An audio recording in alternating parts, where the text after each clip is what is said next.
मित्रों नमस्कार। 31 वर्षों के बाद बिहार की राजधानी पटना और पटना का हार्ट बांकीपुर विधानसभा ने इतिहास रच दिया है। दोस्तों, भारतीय जनता पार्टी के राष्ट्रीय अध्यक्ष बनने के बाद नितिन नवीन जब राज्यसभा के लिए चुने गए दोस्तों, उसके बाद नितिन नवीन ने इस विधानसभा सीट से इस्तीफा दिया था, जहां दोस्तों उपचुनाव हुआ। 30 जुलाई को उपचुनाव हुआ दोस्तों, और आज परिणाम का दिन। ये परिणाम बांकीपुर विधानसभा सीट के उपचुनाव का परिणाम केवल नहीं है दोस्तों, आने वाले दिनों में बदलते हुए बिहार की एक तस्वीर आपको दिखेगी।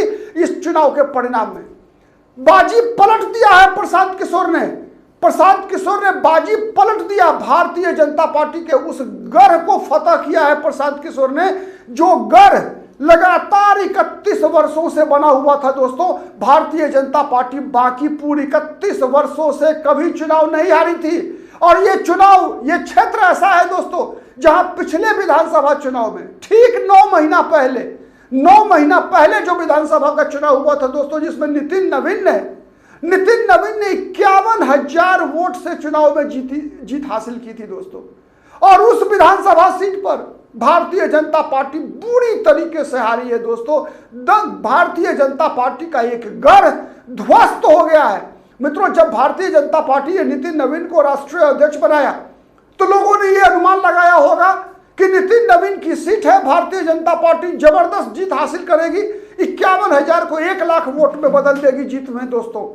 चूंकि इस विधानसभा सीट का इतिहास रहा है कि जब लोकसभा का चुनाव हुआ, तो कई लोकसभा चुनाव के परिणाम दोस्तों इस बात के प्रत्यक्ष गवाह रहे हैं, जब इस विधानसभा क्षेत्र के अंतर्गत भारतीय जनता पार्टी को 1 लाख से भी अधिक वोटों की बढ़त मिली थी दोस्तों। 2010 के विधानसभा चुनाव में नितिन नवीन को 72% वोट मिला था दोस्तों। यह विधानसभा सीट बांकीपुर वो है जहां भारतीय जनता पार्टी लगभग चुनाव हार चुकी है दोस्तों, और प्रशांत किशोर ने इतिहास रच दिया है। और उससे बड़ा इतिहास बना है दोस्तों, आरजेडी का जमानत लगभग जब्त होने जा रहा है, लगभग जब्त हो चुका है। बिहार केवल ये चुनाव बांकीपुर विधानसभा सीट के लिए जनमत संग्रह नहीं था दोस्तों। आने वाले दिन में जो बिहार की राजनीति बदलने वाली है, उसका एक प्रत्यक्ष उदाहरण आपको बांकीपुर विधानसभा सीट के इस उपचुनाव में दिखा होगा, जब भारतीय जनता पार्टी के उम्मीदवार को हराने के लिए बांकीपुर की जनता ने वोट डाला। न केवल भारतीय जनता पार्टी के वोटर ने बीजेपी के विरोध में वोट डाला, बल्कि आरजेडी के समर्थकों ने भी प्रशांत किशोर के पक्ष में इसलिए वोट डाला जिससे कि भारतीय जनता पार्टी को हराया जा सके। वहीं भारतीय जनता पार्टी के वोटर ने भी, भारतीय जनता पार्टी के कट्टर वोटरों ने भी इस चुनाव में भारतीय जनता पार्टी को सबक सिखाया दोस्तों। भारतीय जनता पार्टी को इस विधानसभा सीट पर सबक सिखाया है कुर्मी जाति के मतदाताओं ने, जो नीतीश कुमार को मुख्यमंत्री पद से हटाए जाने से नाराज दिख रहे थे। भारतीय जनता पार्टी को सबक सिखाया है बांकीपुर के सवर्ण वोटरों ने, जिनके बारे में भारतीय जनता पार्टी लगातार दावा करती थी कि भारतीय जनता पार्टी का ये फिक्स्ड वोट बैंक है। भारतीय जनता पार्टी को जो परिणाम निकल कर आ रहा है दोस्तों बांकीपुर का, उसके जो आंकड़े निकल कर आ रहे हैं, जो अंतर निकल कर आ रहा है, उससे यह स्पष्ट हो रहा है दोस्तों कि प्रशांत किशोर कोई एक कारण से चुनाव जीत रहे हैं ऐसा नहीं है। मल्टीपल रीजन्स भी प्रशांत किशोर की जीत के कारण बनता हुआ दिख रहा है। आरजेडी से नाराजगी, भारतीय जनता पार्टी से नाराजगी, परिणाम विकल्प 1 प्रशांत किशोर। अब क्या होगा दोस्तों? अब होगा यह कि विधानसभा में जब प्रशांत किशोर अकेले होंगे, तो एक प्रशांत किशोर आरजेडी के 25 विधायकों पर भारी पड़ सकते हैं। बिहार में विपक्ष, बिहार के लोग तीसरे विकल्प को ढूंढ रहे थे, क्या प्रशांत किशोर के रूप में ये तीसरा विकल्प मिलेगा बिहार को? इस बात की परीक्षा होगी दोस्तों आने वाले, अभी 4 वर्ष से अधिक समय बाकी है अगले बिहार विधानसभा चुनाव में। तो क्या बिहार को भी तीसरा विकल्प मिलेगा? लगातार दावा किया जाता रहा बिहार में, प्रशांत किशोर लगातार बताते रहे कि भारतीय जनता पार्टी को बड़ी संख्या में वोटर वो वोट डालते हैं जो किसी भी कीमत पर आरजेडी को हराना चाहते हैं। वो आरजेडी को हराने के लिए बीजेपी को न चाहते हुए भी वोट देते हैं। वहीं एक बड़ा मतदाता वर्ग ऐसा है जो आरजेडी को नहीं चाहता है, तेजस्वी यादव को नहीं चाहता है, लेकिन फिर भी तेजस्वी यादव को वोट देता है जिससे कि बीजेपी हारे। मैं बात कर रहा हूं मुसलमान वोटरों की दोस्तों। मुसलमान लगातार किसी पर बीजेपी को हारते हुए देखना चाहता है। विकल्प नहीं था मुसलमानों के समक्ष, इसीलिए वो आरजेडी को वोट देता आ रहा था। लेकिन इस बार बांकीपुर में उन मुसलमानों ने, मुस्लिम मतदाताओं ने प्रशांत किशोर के पक्ष में वोट डाला। रेखा गुप्ता का आंकड़ा इस बात का प्रत्यक्ष गवाह है दोस्तों कि मुसलमानों का वोट आरजेडी को नहीं मिला। भारतीय जनता पार्टी के सवर्ण वोटर, जो भारत बहुत सारे ऐसे संख्या है सवर्णों की जो बीजेपी को जीतते हुए नहीं चाहती थी बीजेपी जीते, बीजेपी के उम्मीदवार पसंद नहीं आते थे, लेकिन फिर भी बीजेपी को वोट इसलिए मिलता था दोस्तों क्योंकि वो चाहते थे कि आरजेडी किसी कीमत पर हारे।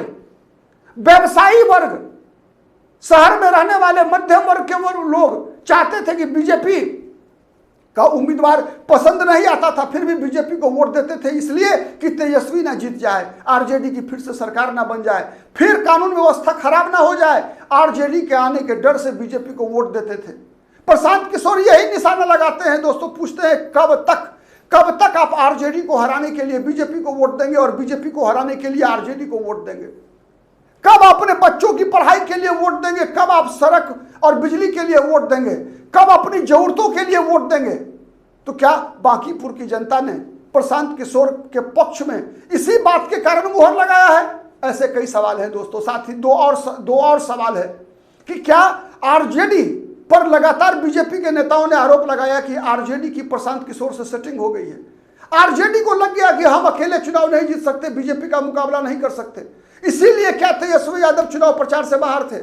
यह सवाल बड़ा उठ रहा है दोस्तों। जवाब आप भी दीजिएगा। जवाब प्रशांत किशोर, आरजेडी के लोग भी लगा रहे हैं बीजेपी पर आरोप। बीजेपी पर यह आरोप लगा रहे हैं कि बीजेपी जानबूझकर यह चुनाव हारी है प्रशांत किशोर के लिए। यह आरोप लग रहा है दोस्तों कि बीजेपी का एक गुट ऐसा है जो जानबूझकर बीजेपी के उम्मीदवार को हरवा दिया है, जिससे कि सम्राट चौधरी की कुर्सी चली जाए, जिससे कि नितिन नवीन को राष्ट्रीय अध्यक्ष पद छोड़ना पड़े। ऐसे कई सवाल उठाए जा रहे हैं दोस्तों। आरोप और प्रत्यारोप का दौर है, लेकिन कहा जाता है दोस्तों चुनावी राजनीति में जो जीता वही सिकंदर।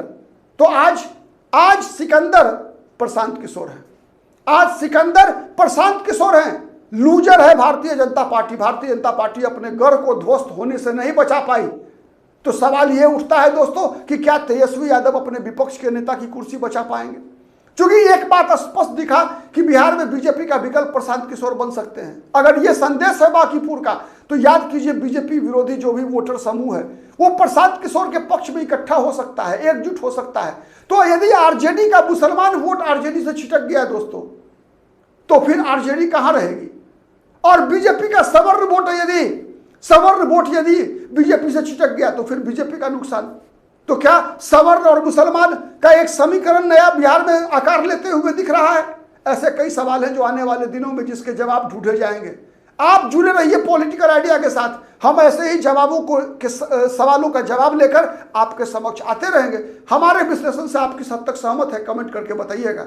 आज के लिए इतना ही, फिर मुलाकात होगी किसी अन्य मुद्दे पर। तब तक के लिए नमस्कार।